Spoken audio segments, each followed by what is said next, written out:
Now, from WYDC TV, this is Big Fox News at 10. Thanks to a nonprofit partnership, Elmira Police have a new program for fighting crime, and they're hoping homeowners and landlords will participate.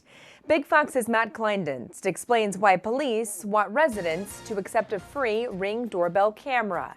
Good evening, Jennifer. With crime rates a concern amongst many individuals, police officers may have new tools available to them to help fight crime in Elmira. Certainly a way of thinking out of the box. In a new community initiative, Elmira homeowners could be getting free Ring doorbell cameras. Sheriff Bill Schramm says the program could help fight violent crime in the city. Great opportunity to kind of protect people a little bit while at the same time, bringing some of these suspects to justice a lot quicker. The idea is to give landlords and homeowners Ring doorbell cameras in areas of high crime. Residents will have the cameras on the condition that they will share surveillance footage with police. The idea was first brought up by Willie Owens and Troy Council of Programs for Peace. They broached us with the idea. We all immediately bought onto it, thought it was a excellent opportunity to assist law enforcement. Police won't be able to patch into surveillance feeds at will. Instead, residents will be asked for assistance during police investigations. Basically, all we're doing is we're going door to door and just saying, hey, can we access your video equipment?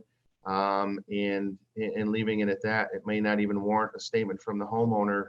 If so, it'll be something very minimal. Schramm credits Willie and Troy for the plan and says the community is fully supportive of the program. Law enforcement's all in and we're 100% supportive of this initiative. Programs for Peace will distribute 300 cameras in the coming weeks. Matt Kleindienst, Big Fox, WYDC in Corning. Cornell University is dealing with a massive wave of COVID cases on its campus. Between December 7th through the 13th, the university says over 900 new COVID cases were reported among students, a high percentage of them being from the Omicron variant. As a result, all final exams will be moved online and all on-campus and athletic events are being canceled. Visitors and guests will also not be allowed on campus except to pick up students for winter break. Former Governor Andrew Cuomo is being ordered to turn over $5 million he made from his COVID memoir. New York's Joint Commission on Public Ethics ruled that Cuomo violated state regulations barring the use of public resources for writing his book. Cuomo has 30 days to turn over the money to the state. His book, American Crisis: Leadership Lessons from the COVID Pandemic, was published in October of 2020. The New York City Police Department will soon have its first female police commissioner. Today, Mayor-elect Eric Adams named 49-year-old Keechant Sewell as the next person to lead the nation's largest police force. Sewell is currently serving as the Nassau County Chief of Detectives. I stand here today because a man boldly and unapologetically made a decision well before his monumental and successful election. A decision that gave women in policing across this country an opportunity, not a favor, but a chance to work with him, the citizens, and the finest, most storied police department in the world. Sewell will replace Dormant Shea, who is retiring from the NYPD after 30 years and served the last 2 as commissioner. Sewell will begin when Adams takes office on January 1st. President Biden traveled to storm-ravaged Kentucky today to offer his administration support in the wake of a massive outbreak of tornadoes.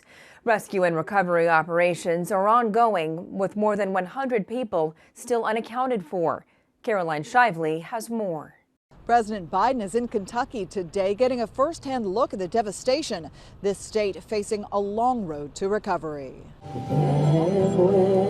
Hundreds of people gathered at a candlelight vigil Tuesday night in Mayfield, Kentucky, mourning the loss of family and neighbors killed in last week's tornado. We see your pain. We see the brokenness. President Biden coming to survey the devastation and visit neighborhoods hardest hit by the storms. Mayfield suffered some of the worst damage. At least 8 workers at a local candle factory were killed. The company and some employees denying a recent claim that workers had been left in the dark about the approaching tornado. Production is a priority. and getting the product that is a priority. We're close to Christmas. People need money to get their own children Christmas products. Across the state, crews are still combing through piles of rubble, looking for dozens of people still missing. One Bowling Green community is mourning the loss of more than a dozen residents, including 7 children. They decided to get in the first house together, and unfortunately, the house was just demolished to the ground. Those who survived now faced with the monumental task of recovery. We need to get through this rescue and recovery portion and turn this neighborhood over to be able to be cleaned up. With just a week and a half left until Christmas, lawmakers on Capitol Hill have been in a race against the clock to get things done. Last night, Congress passed a bill to raise the debt ceiling, one day shy of a deadline set by Treasury Secretary Janet Yellen. Now, the focus shifts to another spending proposal, but it's not yet clear if it will have the votes to pass. Lauren Blanchard has more on what's at stake. On this vote, the yeas are 50, the nays are 49, and the joint resolution is passed. Congress averted economic disaster overnight and sent a bill to the president's desk to raise the nation's debt ceiling by $2.5 trillion. Now lawmakers again shift their focus to the spending bill Democrats want done before Christmas, the president's nearly $2 trillion Build Back Better proposal. Nothing close. House Speaker Nancy Pelosi warns if Congress doesn't pass the climate and social spending bill now, Wednesday's expanded monthly child tax credits going to American families will be their last. It's been used for food, for rent. It's essential. But additional spending has Republicans concerned, particularly after also passing last month's nearly $1 trillion infrastructure bill, and with inflation on the rise. We have raging inflation, we have raging debt, and we have raging spending, and if this bill passes, raging tax increases that are going to harm the economy and further drive the inflation problems we face today. Inflation is the biggest concern of moderate Democratic holdout Senator Joe Manchin. He says he's still unconvinced the bill will help families now, despite ongoing talks with the president. We're not quite there yet, hence the conversations will continue. Wednesday, the Federal Reserve will lay out its plans to combat inflation and whether Americans can expect a hike in interest rates come 2022. In Washington, Lauren Blanchard, Fox News. Still ahead tonight, anytime you're in a crowded space, your chances of catching or spreading COVID-19 go up. And this is the HEB to visit today if you want to reduce your chance of COVID-19 infection. And the best time to go is 9 a.m. to noon. We hear from a University of Houston doctor who has designed an app to help you stay safer when you're out in public. Here's your local stock market update from Big Fox.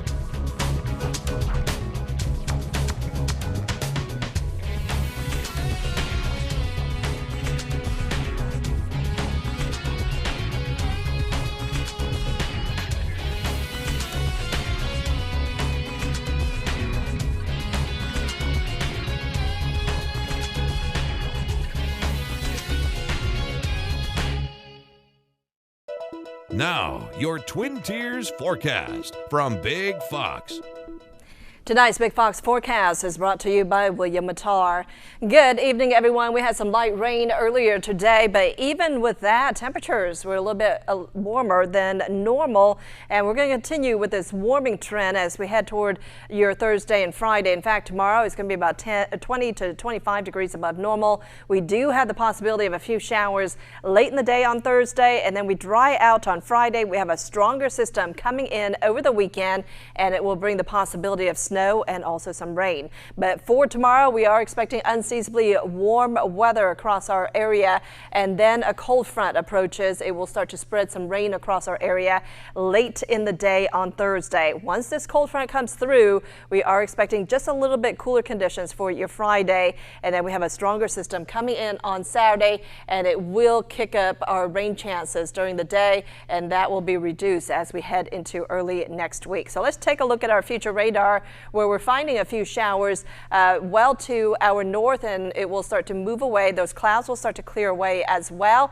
and then showers start to return at around lunchtime in Steuben County, and that will start to head into the rest of our hometowns. At 6 o'clock in the evening, just a few isolated showers. It's not going to be widespread, but there is the possibility of some rain on Thursday and also a lot of cloud cover on Friday. I'm expecting dry conditions, and then here comes some wintry precipitation, a mix of rain and snow by 6 o'clock in the morning on Saturday. That will spread through most of our hometowns, but then switching over to rain as we warm up above freezing during the day on Saturday, and the shower activity will continue into the early evening hours. So what does that mean for the way our air feels? It's going to be pretty humid, or at least a little bit more humid for the next couple of days out ahead of the next storm system, but then after that cold front comes through over the weekend, much drier air will start to filter in on Sunday and Monday. That's going to cause those overnight lows to also tumble as well. So again,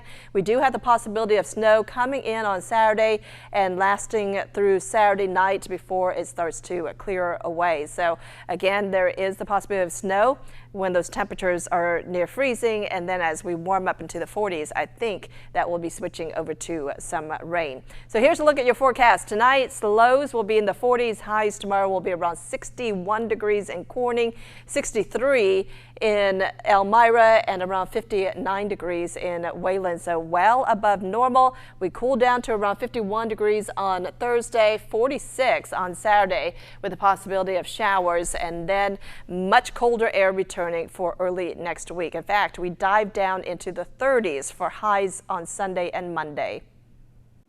A University of Houston professor just launched an app that helps you stay safer when you're out in public. As Heather Sullivan tells us, the app helps you find the places with the lowest COVID-19 risk. Anytime you're in a crowded space, your chances of catching or spreading COVID-19 go up. That's why the University of Houston's Dr. Albert Cheng wants to put the power to stay safe in your hands. And this is the HEB to visit. Today, if you want to reduce your chance of COVID-19 infection. And the best time to go is 9 a.m. to noon. Cheng's app goes further than contact tracing. He says the real-time COVID-19 infection risk assessment uses up-to-the-minute public data on the number of reported COVID cases, vaccination rates, and traffic data to show you the grocery stores, banks, pharmacies, hospitals, parks, and recreational sites with the lowest risk for exposure. It even includes survey data on the percentage of people in an area willing to wear masks. Let's say you want to go to the bank, and then you like to go to Chase, you have an account there, and then it shows the best branch to visit is between noon and 3 p.m. today. And the probable cases in that area is 54. Cheng and his team launched the app in Harris County and Seattle, Washington, and plan to expand to Fort Bend County and more cities. He says users will soon be able to specify their zip code and distance they'll drive. The user is more empowered in basically trying to minimize his risk or her risk in basically going out to do your daily errands. Even after the pandemic, he says the app can help shoppers avoid crowds and long lines. So with this tool, I can, reduce the number of hours I spend, let's say shopping for food or for clothing or doing, banking transactions. After 42 years, a woman in California has poured her last cup of coffee at a waffle shop. Rob Roth was there as longtime customers and friends said their goodbyes. Here at Oli's Waffle Shop in Alameda, longtime server Dolores Jean-Pierre says she always wanted her customers to feel special. On Tuesday, many of those customers did the same for her. After 42 years, Jean-Pierre is putting down the coffee pot and heading into retirement. I cried last night and I cried this morning already. It's not often a server at a waffle shop has such a heartfelt send-off. They know I always spoil them. Everybody, they coffee. I just stayed on top of things and I just treated them the way I wanted to be treated. In other words, she treated them as friends or family. News of her pending departure drew hundreds of comments from customers on social media. She always came over, she came and talked to me, always asked how I'm doing, and very friendly. Thank you, Wild Thing. You're welcome. We kind of had this running joke where I called her Wild Thing. That was our nickname each other, and say, "Good morning, Wild Thing," and it's just, it's fun. And we just developed this nice relationship over the years. Jean-Pierre began at Ole's in 1978 at the age of 26. She moved to the Bay Area from Louisiana. She also had a parallel career owning her own bail bonds business. Her heart was here, though. She says she always did okay on tips. Well, better than okay. She knew every customer name. Every customer, I don't care how long they've been gone away from Ole's, they walk in the door, she know everybody by name. Jean-Pierre has possibly poured enough coffee to fill a reservoir or two. Now she says she plans to relax, spend time with her family, and think about the family she forged at Ole's. I put a lot of miles on these floors. It's not just taking their order, putting their food down.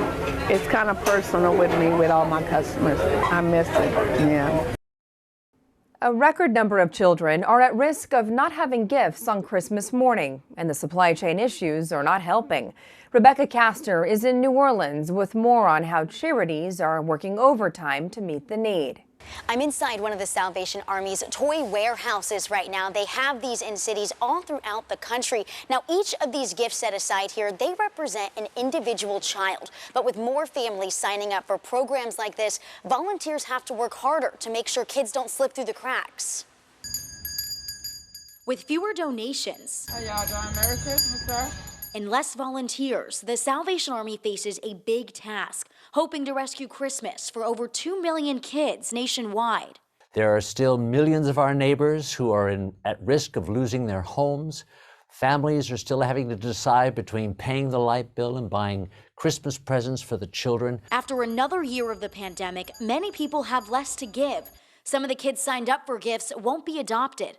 At the Salvation Army in New Orleans, though, they have an emergency stash of presents. We don't just mess around. We start Christmas planning in June so that we will be able to supplement any gaps in need throughout the Christmas season. But the current supply chain issues are throwing a wrench in toy collections. We are very challenged by the supply chain issues when it comes to toys, and it's going to be critical, therefore, that people go to their store, select the toy, get it to the tree as quickly as they possibly can. The other well-known Christmas drive, Toys for Tots, bought a lot of its emergency gifts early this year, but they're also seeing a greater need. It's in the millions right now, so the need is very significant. Last year, local chapters across the country collected about 2 million toys fewer than normal.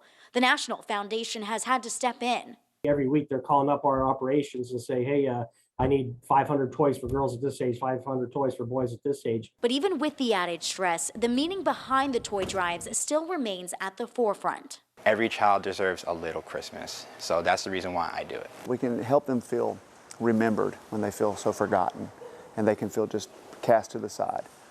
But we haven't forgotten them, and we won't. Now, with the tornadoes in Kentucky and other states, both the Salvation Army and Toys for Tots are shifting some of their efforts there. They hope to be able to salvage Christmas for those who lost everything. It's the season of giving, but who should you tip and how much? A new survey from creditcards.com lists a group of workers and service providers who should be added to your gift list this year, along with popular amounts to tip them. Housekeepers and child care providers help make our daily lives easier and show them you care by giving each about $50. Look to give landscapers about $30, while teachers should receive $25 for all they do. Mail carriers should also be given a special delivery. An average amount of respondents say they slipped these workers about $20. About 2,300 people were a part of this survey. Google's unvaxxed employees could lose their jobs, plus shakeups in the retail industry. More companies are considering splitting their business. Cheryl Casoni has these stories and more in today's business headlines. Google workers who haven't been vaccinated could be on forced leave, then could be let go. A company memo showing employees were given until December 3rd to upload proof of vaccination or receive approval for a medical or religious exemption. Those who don't comply by January 13th will be placed on a 30-day administrative leave. And if they're not in compliance after the 30 days, they could face unpaid leave for up to 6 months and then could be terminated. Well, American Airlines is looking to hire 18,000 workers next year as the travel industry rebounds in a post-pandemic world. This coming just hours before CEO Doug Parker testifies before Congress on flight disruptions, which the airlines blame on staffing shortages and weather. Parker says American has hired 16,000 employees so far this year after mass layoffs in 2020.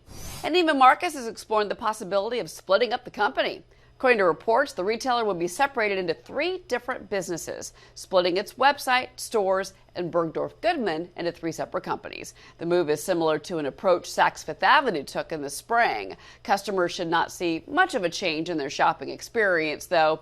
Earlier this year, Neiman Marcus hired J.P. Morgan to explore a possible sale of Bergdorf Goodman.